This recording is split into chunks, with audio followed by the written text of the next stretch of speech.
عرفان نے کال کٹتے ہی اپنے بال مٹھیوں میں جکڑ لیے۔ وہ فرش پہ بیٹھتا چلا گیا۔ اس کے دماغ نے کام کرنا چھوڑ دیا تھا۔ وہ کچھ دیر ایسے بیٹھا رہا جیسے اس کے جسم میں جان نہ رہی ہو۔ پھر اس نے تیزی سے سہیل کامل کو کال ملائی۔ کئی بار کال کرنے کے بعد اس نے کال اٹھائی تھی اور عرفان اب کی بار چلایا تھا، وہ لوگ میری گردن تک پہنچ گئے ہیں، تم سوئے رہنا۔ اس کی بات پہ سہیل کامل جو اپنی عالیہ کے ساتھ رات کا کھانا کھا رہا تھا، رومال سے لب تھپکتا کرسی سے اٹھا، مسکرا کر عالیہ کو دیکھا اور پھر قدرے دور جا کر جبڑے بھینچ کر بولا، اپنی اوقات مت بھولو۔ وہ غرایا تھا۔ عرفان رونے لگا تھا۔ وہ لوگ رابعہ کو لے گئے، میں اب پکڑا جاؤں گا، میری موت قریب ہے، تم نے مجھے برباد کر دیا۔ سہیل کے ماتھے پہ بل پڑے، میں سب دیکھ لوں گا۔ عرفان نے سر نفی میں ہلایا، اس کا چہرہ جھک گیا تھا۔ تم بس مجھے مرتے ہوئے دیکھو گے۔ سہیل نے کوئی جواب نہ دیا۔ اس نے سوال کیا تھا، اس نے تم سے رابطہ کیا ہوگا۔ اس کی بات پہ عرفان نے سر کو ہلایا۔ اس کی ابھی کال آئی تھی، وہ بتانے لگا تھا۔ سہیل خاموشی سے سن رہا تھا۔ تم اس سے ملنے جاؤ گے، طریقہ پرانا ہے لیکن کارآمد ہے۔ وہ ہمیں دیکھنا چاہتا ہے تو ہم بھی اس سے ملنا چاہیں گے۔ تم وہاں جاؤ گے، سہیل نے سخت لہجے میں کہا تھا۔ عرفان کا حلق میں سانس اٹک گیا۔ تم چاہتے ہو میں بلی کا بکرا بن جاؤں؟ سہیل نے بے تاثر لہجے میں جواب دیا۔ اگر تم چاہتے ہو کہ تمہاری بیوی زندہ بچ جائے اور تمہارے دشمن بھی پکڑے جائیں تو میری بات مانو۔ عرفان نے پہلو بدلا۔ میں اپنی جان بچانا چاہتا ہوں۔ سہیل اس کی بات پہ تلخی سے مسکرایا۔ تمہاری جان بھی بچ جائے گی، لیکن یہ معاملہ اب میرے لیے بہت پرسنل بن گیا ہے۔ میں اسے دیکھنا چاہتا ہوں، جو دبئی میں رہ کر سہیل کامل سے نہیں ڈر رہا۔ تم وہاں جاؤ گے، اسے کال کرو، اسے کہو تم کسی بھی جگہ آنے کو تیار ہو۔ عرفان نے کچھ کہنا چاہا لیکن سہیل نے بات کاٹ کر، اگر تم ایسا نہیں کرو گے تو بھی میں اسے ڈھونڈ لوں گا، اور جب وہ یہ بات مان لے گا کہ اسے مجھ سے ڈر لگ رہا ہے تو میں اسے چھوڑ کر انعام میں تمہاری لاش دوں گا۔ عرفان کے بدن کے رونگٹے کھڑے ہو گئے۔ یہ تم کیا؟ سہیل نے چبا چبا کر اس کی بات کاٹتے ہوئے کہا، اگر میرے ساتھ بحث مت کرو، میرے ساتھ بحث مت کیا کرو، وہ کرو جو میں کہہ رہا ہوں، اسے کال کرو اور جگہ پوچھو، میں تمہارے ساتھ جاؤں گا۔ اس نے کہہ کر کال کاٹ دی تھی۔ عرفان کا وہ ایک نئی مصیبت میں ڈال چکا تھا۔ عرفان پورے کا پورا کانپ رہا تھا۔ زیبا اور اس کے درمیان اس رات جو کچھ ہوا، اس کے بعد زیبا اس سے الگ ہو گئی تھی۔ ایسے ظاہر کر رہی تھی جیسے وہ اکبر سے فاصلہ رکھ رہی ہو، لیکن اکبر میں ایک تبدیلی نمایاں ہوئی تھی کہ وہ زیبا کے قریب ہو رہا تھا، اس کی چیزوں کا دھیان رکھتا، وہ دن میں کئی بار اس کی طبیعت کا پوچھتا تھا۔ اس رات کے بعد اگلے دن زیبا کی طبیعت ناساز تھی۔ وہ بستر پر لیٹی تھی جب اکبر اس کے لیے ناشتہ لے کر اندر آیا تھا۔ زیبا نے اسے دیکھ کر رخ موڑا تھا۔ اکبر خاموشی سے اس کے قریب سائڈ ٹیبل پر ناشتہ رکھ کر چلا گیا تھا۔ دروازے پر رک کر اس نے بس اتنا کہا تھا، اپنا دھیان رکھیں، کسی ایک کی بے وفائی پہ دنیا ختم نہیں ہوتی۔ آپ کے پاس دوست ہیں جو آپ سے محبت کرتے ہیں۔ وہ اتنا کہہ کر ایسے رکا تھا جیسے کچھ اور بھی کہنا چاہتا ہو، اور زیبا کو اس کے کچھ اور میں دلچسپی تھی، لیکن وہ خاموشی سے چلا گیا تھا۔ آج کیتھرین کی شادی تھی۔ وہ دونوں چرچ میں موجود تھے۔ اکبر نے سیاہ ڈنر سوٹ پہن رکھا تھا، اس کے بال سنورے ہوئے تھے، وہ بہت پرکشش لگ رہا تھا۔ زیبا کی نگاہیں اس کے وجود سے بار بار الجھ رہی تھیں، اور اکبر اس کی جانب دیکھتا تو وہ نگاہیں چرا لیا کرتی تھی۔ تقریب اپنے جوبن پر تھی۔ سب لوگ دلہا دلہن کو دیکھ رہے تھے۔ دونوں اطراف رکھے بینچز پر بیٹھے لوگ میرج سرمنی میں مصروف تھے۔ اکبر زیبا کے پہلو میں منہمک سا سامنے کھڑے جوڑے کو دیکھ رہا تھا۔ زیبا کی دوسری جانب کرسٹینا بیٹھی تھی۔ اس کی بھی نگاہیں بظاہر کیتھرین کی جانب تھی، لیکن تبھی اس نے زیبا کی کونی کو اپنی انگلی سے ہلایا تو زیبا نے چونک کر اس کی جانب دیکھا۔ کرسٹینا کے چہرے پر مسکراہٹ بکھری ہوئی تھی۔ وہ زیبا کے کان کے قریب ہوئی۔ سفید کھلی اسکرٹ نما فراق میں ملبوس زیبا، سفید ہیرے کانوں میں ڈالے، اپنے شولڈر کٹ بالوں کے ساتھ گہرے میک اپ میں پرکشش لگ رہی تھی۔ آج تم بہت خوبصورت لگ رہی ہو، کرسٹینا نے زیبا کے کان میں کہا تو وہ جھنیپ سی گئی۔ پھر اس نے مزید کہا تو زیبا چونکی۔ تمہارا ڈرائیور بھی آج بہت پیارا لگ رہا ہے، اس سیاہ ڈنر سوٹ میں تو وہ اور بھی قاتل لگ رہا ہے۔ کہیں اس کا ارادہ تمہیں آج پرپوز کرنے کا تو نہیں ہے؟ وہ بار بار تمہیں دیکھ رہا ہے۔ سب ٹھیک تو ہے نا؟ کرسٹینا کے لہجے کی معنی خیزی سے زیبا پہلے تو شرمائی، پھر اس نے بظاہر ناراضی سے کرسٹینا کی جانب دیکھا اور بولی، ایسی کوئی بات نہیں ہے، تم بلا وجہ میرا دماغ خراب مت کرو۔ جبکہ اندر کہیں دل کے خالی حصے میں یہ خواہش پنپ رہی تھی کہ اکبر اب اس سے دل کی بات کہہ دے۔ ان درمیان میں گزرے دنوں میں اکبر کی توجہ بڑھ گئی تھی، لیکن مسئلہ یہ تھا کہ وہ اپنی زبان سے کچھ نہیں کہتا تھا، اور اب زیبا اس کی زبان سے محبت کا اقرار سننا چاہتی تھی۔ کرسٹینا اس کے جواب پہ ایک ناراضی بھری نگاہ زیبا پر ڈالی اور دونوں لب بھینچ کر بے حد ہلکی آواز میں ایک دوسرے سے باتیں کر رہی تھی۔ اگر وہ نہیں کہہ رہا تو تم کہہ لو، کرسٹینا نے مشورہ دیا، لیکن زیبا نے سر کو نامحسوس انداز میں نفی میں ہلاتے ہوئے کہا، میں ایسا کچھ بھی نہیں کروں گی۔ کرسٹینا تبھی شرارت سے بولی، چلو پھر میں ٹرائی کرتی ہوں، آج اس تقریب کے بعد میں اکبر کو پرپوز کر دوں گی۔ زیبا نے ایک جھٹکے سے اسے ایسی نگاہوں سے دیکھا کہ کرسٹینا کی مسکراہٹ سمٹ گئی۔ زیبا کی آنکھیں ایک لمحے میں بدلی تھیں، ان آنکھوں میں آگ سی تپش محسوس ہونے لگی تھی، وہ آنکھیں جلنے لگی تھیں۔ زیبا کے لبوں پر جو مسکراہٹ تھی وہ عجیب سی تھی، ان میں حقارت شامل تھی۔ اس کا ٹیسٹ اتنا گرا ہوا نہیں ہے کہ وہ تمہارے پرپوزل کو کرنے پر ہاں کر دے۔ مذاق کی ایک حد ہوتی ہے، تم اپنی حد بھول جاتی ہو۔ اس کے یوں بگڑنے پر کرسٹینا بس اس کا منہ دیکھتی رہ گئی۔ پھر اس نے کچھ کہنے کی کوشش کی، لیکن اسے لگا جیسے اب وہ کچھ بھی نہیں بول سکے گی۔ وہ خاموش ہی ہو گئی تھی، لیکن اس کے چہرے پر شرمندگی کے سائے لہرانے لگے تھے۔ وہ دوبارہ سامنے کھڑے جوڑے کو دیکھنے لگی تھی۔ زیبا کی بھی نگاہیں انہی کی جانب تھیں، اکبر بھی انہیں دیکھ رہا تھا، لیکن اب زیبا کنکھیوں سے کچھ دیر بعد اکبر کو بھی دیکھتی تھی۔ کیتھرین کی شادی مکمل ہوتے ہی سب لوگ اسے مبارکباد دینے کے لیے اسٹیج کی جانب بڑھ گئے تھے، ہاتھوں میں وائن گلاسز لیے۔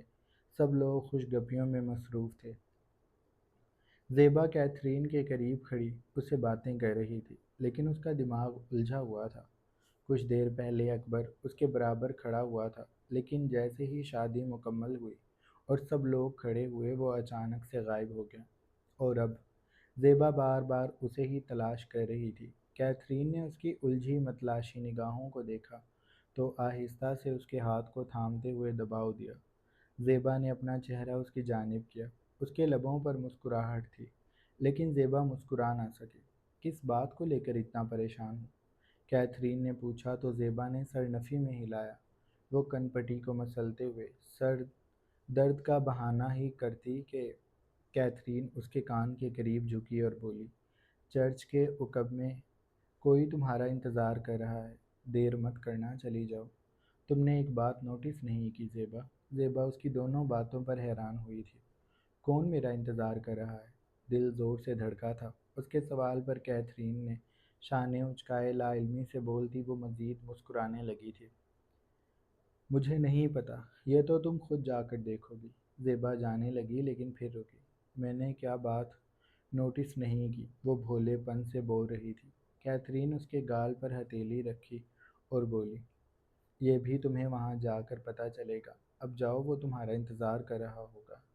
زیبا کا دل بری طرح دھڑکنے لگا تھا، یوں لگ رہا تھا جیسے وہ سینہ چیر کر باہر آ جائے گا۔ کیتھرین اس کے یوں کھڑے رہنے پر اس کی کوہنی پر دباؤ دے کر بولی، تم دیر کر رہی ہو، اب چلی بھی جاؤ۔ اس کا یہ کہنا تھا کہ زیبا اپنے ہاتھ میں موجود گلاس کو میز پر رکھتی پلٹی اور اپنے فراق کو دونوں جانب سے تھام کر اونچی ہیل کے ساتھ سہج سہج کر عجلت میں قدم اٹھاتی چرچ سے باہر نکل گئی۔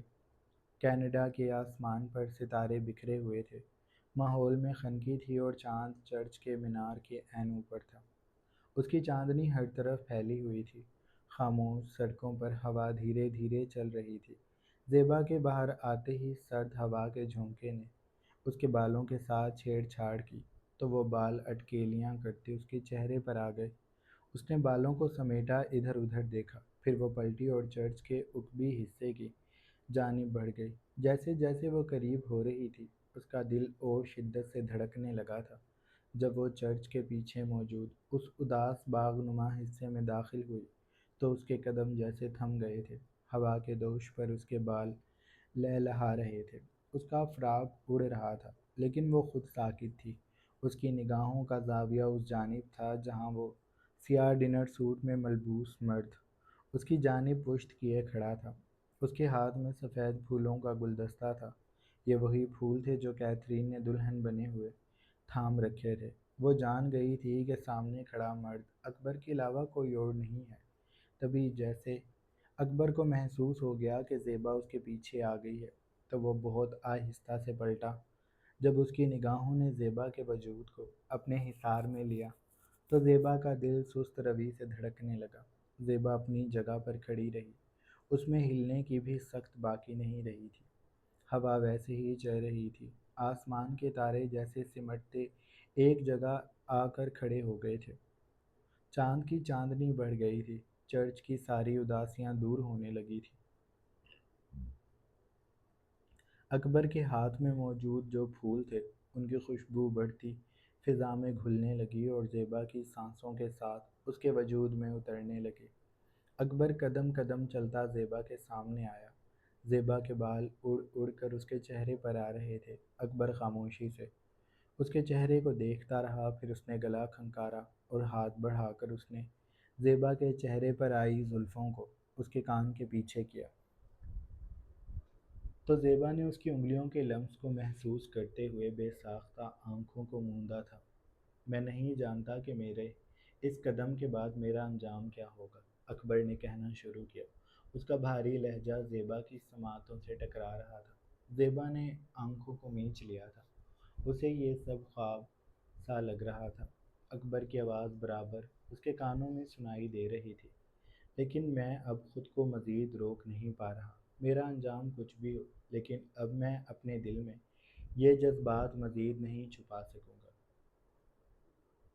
تبھی اکبر کا ہاتھ زیبا کے کاندھے سے پھسلتا اس کی کلائی اور پھر اس کی انگلیوں میں الجھ گیا۔ زیبا نے آہستہ سے آنکھیں کھولی تھیں۔ اکبر اس کے سامنے ایک گھٹنے پر ہو کر بیٹھا، پھولوں کا گلدستہ اس کے سامنے کیے ہوئے تھا۔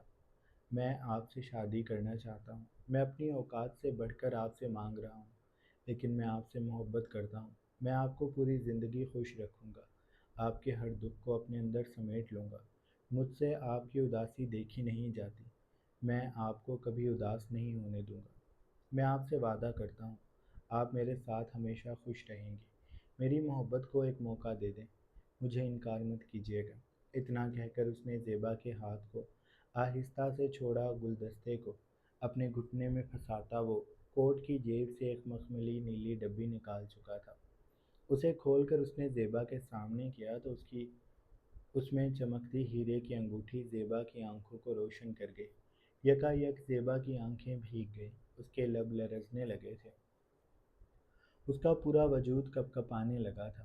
اسے ابھی تک یقین نہیں آ رہا تھا کہ یہ سب حقیقت ہے۔ وہ جس چیز کا اتنے دنوں سے انتظار کر رہی تھی وہ اسے یوں آج رات ملے گی، اسے امید نہیں تھی۔ اکبر اس کے سامنے انگوٹھی کی ڈبی لیے بیٹھا تھا، اس کی آنکھوں میں امید تھی، آس تھی، محبت تھی جو زیبا اتنے دنوں سے دیکھتی آ رہی تھی۔ کیا آپ میری محبت کو ایک موقع دیں گی؟ مجھے انکار مت کیجیے گا، میں آپ کو خوش دیکھنا چاہتا ہوں، میں بھی خوش رہنا چاہتا ہوں۔ لمحے ان دونوں کے درمیان جیسے سست پڑ گئے تھے۔ ہوا دھیرے دھیرے سرسراتی اطراف میں چلتے درختوں کو لہلہا رہی تھی۔ چاند زیبا کے سر پر آ گیا تھا، اس کی روشنی بڑھ گئی تھی۔ ان ان دنوں کے علاوہ جیسے اس دنیا میں اور کوئی بھی باقی نہیں رہا تھا، سب کچھ فنا ہو گیا تھا۔ زیبا متحیر سی کھڑی تھی، پھر آہستہ آہستہ اسے اس لمحے پر یقین آنے لگا۔ اس کی آنکھوں سے آنسو بہتے گالوں پر لڑھکے تو اکبر جلدی سے کھڑا ہوا۔ اس نے ہاتھ بڑھا کر انگوٹھے سے ان آنسوؤں کو صاف کیا تو زیبا نے دوبارہ آنکھوں کو میچ لیا۔ یہ خواب نہیں تھا، یہ حقیقت تھی۔ اکبر سچ میں اسے محبت دینا چاہ رہا تھا۔ اکبر نے اپنے دل کی بات کہہ دی اور اب زیبا کو بھی دیر نہیں کرنی چاہیے۔ اس نے اپنی بھیگی بھیگی آنکھوں کو اکبر کے چہرے پر جمایا اور کپکپاتے لبوں سے گویا ہوئی، میں تیسری بار کسی مرد سے دھوکہ برداشت نہیں کر سکوں گی۔ اگر تم بھی مجھے بعد میں برباد کرنا چاہتے ہو تو میں تمہیں انکار کر رہی ہوں، کیونکہ میں اب اپنی زندگی پرسکون جینا چاہتی ہوں۔ میں نے بہت دکھ دیکھے ہیں، میں اب مزید دکھ جھیل نہیں سکوں گی۔ اگر میں مزید دکھ میں مبتلا ہوئی تو شاید میں وہ ابھی مزید بولتی کہ اکبر نے اس کے لبوں پر انگلی رکھی، سر کو دائیں بائیں ہلاتے ہوئے اس کے چہرے کے قریب ہو کر اپنی انگلی کو ہٹا کر اس نے زیبا کے گال کے اوپر ہتھیلی رکھی اور اپنی پیشانی کو زیبا کی پیشانی سے جوڑ لیا۔ ایسی باتیں مت کریں، میں آپ کو ہمیشہ خوش رکھوں گا۔ آپ میری محبت پر ایک بار اعتبار کر لیں پلیز۔ اس کے لہجے میں سچائی تھی۔ زیبا کو اس سچائی پر یقین آنے لگا تھا۔ وہ وقت کو مزید برباد نہیں کرنا چاہتی تھی، اسی لیے اس نے دھیرے سے اپنا ہاتھ اکبر کے حوالے کیا۔ اکبر چونکا تھا۔ مجھے یقین نہیں آ رہا کہ آپ نے میری محبت قبول کر لی۔ اس نے ڈبی سے انگوٹھی نکال کر زیبا کی انگلی میں ڈالی اور پھر اگلا لمحہ ملکیت کا تھا۔ وہ شاید خود کو یقین دلانے کے لیے زیبا کو اپنی باہوں میں سمیٹ چکا تھا۔ اس کے پرفیوم کی خوشبو جو اس کی مردانہ خوشبو کے ساتھ گھل کر ایک عجیب سی فسو خیز مہک میں بدل گئی تھی، زیبا کے اندر اترنے لگی۔ اکبر کے وجود کی گرمی، اس کے مضبوط اعصاب، اس کے کثرتی بازو جن کے حصار میں زیبا کھڑی تھی، وہ اس کا کشادہ سینہ جس میں زیبا چھپ سی گئی تھی، وہ سب اب زیبا کا تھا۔ یہ مرد زیبا کا تھا۔ اسے اس کے نصیب کی محبت مل گئی تھی اور اب یہی محبت اسے انجام تک لے کر جاری ہے۔ تو جناب یہ تھی ہماری آج کے ایپیسوڈ۔ آئی ہوپ آپ لوگوں کو اچھی لگی ہوگی۔ اگر آپ کو قسط اچھی لگی ہے تو آپ چینل کو لازمی سبسکرائب کر لیں، بیل آئیکن کے بٹن کو بھی پریس کر لیں تاکہ نئے آنے والی ویڈیوز آپ لوگوں کو بآسانی ملتی رہیں۔ اپنا ڈھیر سارا خیال رکھیے گا۔ بہت جلد ایک نئی قسط کے ساتھ حاضر ہوں گے۔ اللہ حافظ۔